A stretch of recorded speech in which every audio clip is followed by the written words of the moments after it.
Hello, ¿qué dice la vida? ¿Qué dice el amor? Hace unos días fui a ver la Odisea como todo el mundo y una de las escenas que más esperaba con más ansias era donde figuraban las míticas sirenas. Hubo muchas opiniones divididas sobre esta escena, pero algo que me gustó es que las sirenas fueron representadas con piernas, o al menos eso es lo que yo alcancé a percibir en la escena. Pero ¿por qué? Te preguntarás tú. Cuando escuchamos la palabra sirena, casi todos pensamos en lo mismo, una mujer hermosa, con cola de pez, viviendo feliz bajo el mar. Y si eres una chica cool, probablemente también piensas en Ariel, en H2O o en la iconiquísima Aquamarine. Pero resulta que la historia fue todo un tema de dimes y diretes y muchas reinterpretaciones a lo largo de los siglos. Entonces, ¿por qué no tenían cola o cuándo les creció? Primero que nada, un poco de contexto mitológico. Sorprendentemente, la imagen iconográfica que asociamos con la sirena moderna ni siquiera nació en la antigua Grecia. Icónicas pasaron de monstruos mitológicos a princesas protagonistas a morras australianas. Pero lo que sí tenía Grecia es que antes de las sirenas contemporáneas ya existían otras mujeres del mar con cuerpo de mujer. Muchísimo antes ya existían otras chicas muy populares relacionadas con el océano, las Nereidas, y de hecho ellas sí eran algo así como una especie de deidad. En total eran 50 ninfas marinas, hijas de Nereo, un dios del mar conocido por ser sabio, muy tranqui, muy chill, muy relax. O sea, nada que ver con Poseidón, que tenía muy mal carácter, desataba tormentas cuando se emperraba y tenía hijos a diestra y siniestra. Las nereidas representaban la parte amable del océano. En muchos mitos ayudaban a los marineros, los guiaban cuando estaban perdidos y hasta calmaban tormentas. Eran más bien una especie de protectoras y muy veneradas por los pueblos. Incluso se les ponían ofrendas para agradecerles su gran labor marina. Ya que viene la cuestión, tampoco tenían cola. Bueno, no esa clase de cola. Exactamente, yo también pensé entonces, ¿quién inventó la cola de estas mujeres? Algunas nereidas fueron personajes muy importantes de la mitología. Por ejemplo, Tetis, sí, la madre del famosísimo Aquiles, que todos pensaríamos en Brad Pitt de Troya, claramente, que por querer hacerlo inmortal lo sumergió en el río Estigia sujetándolo de su talón, ocasionándole su único punto débil. Verdaderamente cine. Y también otra nepobaby marina fue Anfitrite, que terminó convirtiéndose en la esposa de Poseidón. Nepotismo y toda la cosa se manejaba en esta familia. Pero ¿qué tiene que ver esto? Que estas mujeres tampoco tenían cola de pez. Entonces, ¿quiénes eran las malvadas criaturas que hacían que los barcos terminaran estrellándose contra las rocas? En vista de que las nereidas no crearon el trending topic de tener cola de pez, nos vamos a la sirena griega antigua. Esta imagen actual y que hemos visto a lo largo del tiempo está tan metida en nuestra cabeza que parece imposible imaginarlas de otra manera. Pero en la antigua Grecia las sirenas eran completamente diferentes, no vivían bajo el mar, no tenían cola y tampoco eran criaturas muy románticas que digamos. Básicamente tenían cuerpo de ave y rostro de mujer, sí, ave. Dado que muchos conocemos, pero si te pones a pensar tiene mucho sentido, porque si su fuente de poder es el canto, claramente podían ser aves. En la mitología griega las aves tenían una relación muy fuerte con la idea de la muerte y de todo este mundo espiritual. Eran criaturas que podían volar entre el cielo y la tierra, entre lo humano y lo divino. Pero las sirenas no eran simplemente mujeres pájaro, eran seres que estaban entre dos mundos. Su arma no solamente era una cola bonita, en una belleza perfecta, era algo mucho más peligroso e interesante, su voz. Se dice que cuando cantaban no era una canción cualquiera, no prometían amor, no prometían riquezas, prometían conocimiento. Decían que sabían todos los secretos del mundo, todo lo que había pasado y todo lo que estaba por pasar, y todo lo que pasaría.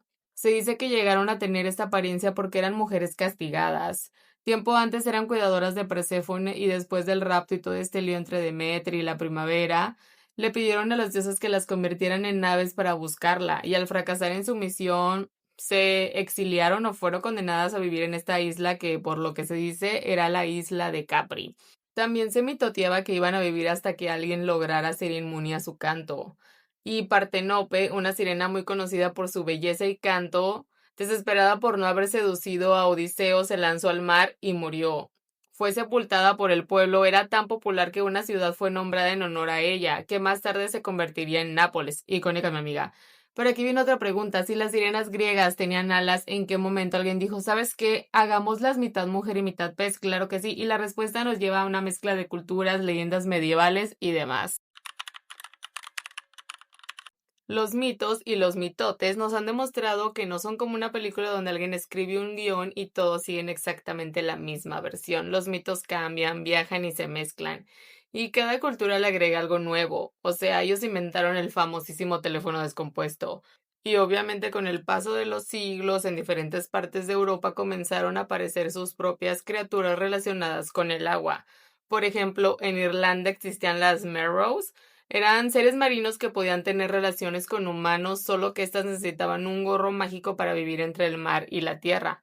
Aunque sus historias no siempre terminaban bien, estaban llenas de trágicas historias de amor y muerte. En Europa del Este estaban las rusalcas, la sirena eslava, y aquí la cosa se pone un poco más oscura. En algunas leyendas eran espíritus femeninos o una especie de ninfa que había muerto de forma trágica, usualmente por ahogamiento, y que habitaban cerca de los ríos, atrayendo hombres a estos lugares para cancelarles su suscripción a la vida. Tétrico el pedo.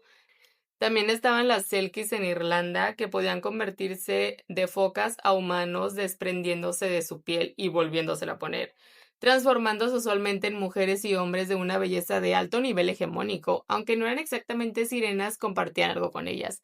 La idea de que una criatura que pertenece a dos mundos puede vivir entre nosotros, el mundo humano y el mundo marino y mítico. Y poco a poco todas estas historias comenzaron a mezclarse con la antigua idea de las sirenas, la mujer hermosa, el misterio, la atracción peligrosa, pero cuando llegó la Edad Media la sirena no se convirtió en una princesa, todo lo contrario, seguía siendo un peligro para los marinos.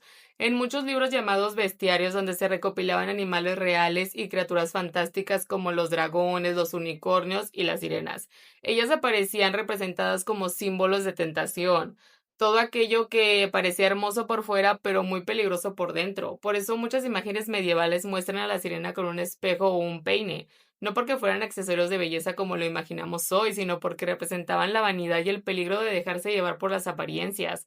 Y si lo pensamos, todas estas ideas y representaciones son muy similares a los primeros mitos. Antes eran, escucha esta canción y morirás, ahora es, déjate llevar por una mujer hermosa e igualmente morirás. Porque imagina ser un marinero hace cientos de años, estás en medio del océano, deshidratado, llevas meses viajando, no tienes idea de qué hay debajo del agua. Y de pronto ves una figura a lo lejos, algo que parece humano, algo que sale del mar. ¿Qué pensarías? Hoy sabemos que animales como los manatíes pudieron haber alimentado algunas de esas historias, especialmente porque vistos desde lejos pudieron parecer una figura extraña y difícil de identificar, y su cola se parece fácilmente a la sirena iconográfica. Incluso Cristóbal Colón escribió en su diario de viajes que había visto sirenas. Aunque hizo un comentario bastante curioso, dijo que no eran tan hermosas como las historias las describían. O sea, él predijo esta escena de Peter Pan. Hoy muchos creen que probablemente haya visto manatís, dando a entender que a veces no vemos las cosas como realmente son, sino como queremos que sean. Las vemos mezcladas con nuestras historias, con nuestros miedos y nuestra imaginación, y quizás eso es exactamente lo que pasó con las sirenas. No necesitábamos encontrar una criatura real, necesitábamos una historia que explicara lo desconocido y justificar el mito. Pero justo cuando parecía que las sirenas ya tenían una forma definida, si bien la Edad Media dejó un precedente sobre la representación de las sirenas con cola, hay otra cultura que me hace creer que tuvo factor importante para la cimentación de todo este mitote, y fue la cultura danesa, ya que en el folclore danés existía un mito llamado las Havfrue, que eran básicamente mujeres del mar, algunas veces representadas como mujeres comunes y a veces con cola de pez. Se decía que eran seres misteriosos que habitaban las frías aguas del Mar del Norte y del Mar Báltico. Se decía que eran increíblemente hermosas, con largo cabello que peinaban sobre las rocas mientras miraban el horizonte. Icónicas. Y algunos marineros y pescadores aseguraban haber escuchado su canto, y que ser un canto que avisaba sobre tormentas, naufragios e incluso la muerte de las navegaciones que se alejaban mucho de la costa. Mucha gente aseguraba que atraían a los hombres hacia el mar donde jamás eran vistos de nuevo.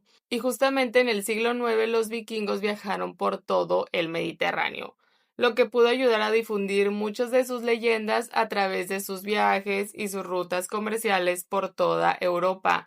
Y tras su regreso y la cristianización de Escandinavia, comenzaron a llegar manuscritos cristianos, incluidos los bestiarios, donde las sirenas ya aparecían representadas como mujeres con cola de pez. Y estos libros influyeron en el arte y en la forma de representar a las criaturas del folclore nórdico, mezclando las antiguas mujeres del mar con la iconografía medieval de las sirenas. Alto nivel periodístico, hermanas. Pero bueno, básicamente así fue el pedo. ¿Y todo esto para qué sirvió? Dirás tú. Todo esto para que siglos después, en 1837, el escritor danés Hans Christian Andersen tomara todas estas antiguas creencias y les diera un giro totalmente diferente, dándonos el cuento más famoso de toda la historia de las sirenas y mi cuento favorito de la vida, La Sirenita, que cambiaría por completo la forma en que la gente, el mundo, conocería a la sirena moderna.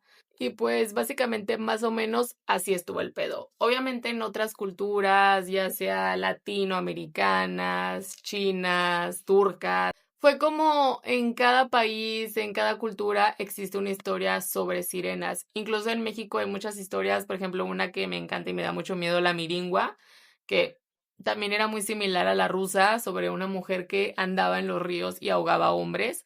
Entonces, simplemente son mitos, leyendas que se cuentan de boca en boca, de persona en persona, y se va creando una realidad que al final todos compartimos y hacemos nuestra de alguna forma. Icónicas las sirenas. Eso sería todo de mi parte. Coméntame si te gustó y si no, pues no. Nos vemos en el próximo video y pues nada, te quiero. Bye.